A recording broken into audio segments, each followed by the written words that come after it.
एक एग्जाम में कुछ क्वेश्चंस हैं जो बार बार रिपीट हो रहे हैं अलग अलग पैटर्न के हिसाब से, अलग अलग मैग्नीट्यूड के हिसाब से। तो आइए समझते हैं। जैसे एक क्वेश्चन आता है कि फोर्स केस, दो केसेस में क्वेश्चन दिया गया है, क्वेश्चन बाकायदा एक्सप्लेन किया जाता है कि पहले फोर्स एफ होता है और फिर वो n टाइम्स एफ हो जाता है, ठीक है।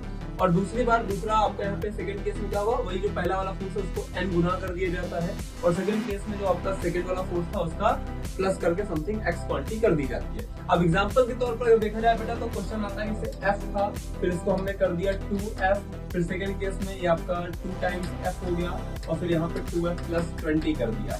ऐसे क्वेश्चंस जेईई एग्जाम में आए हैं बेटा, आप देखेंगे 2019-2023 में क्वेश्चन रिपीट हुए हैं।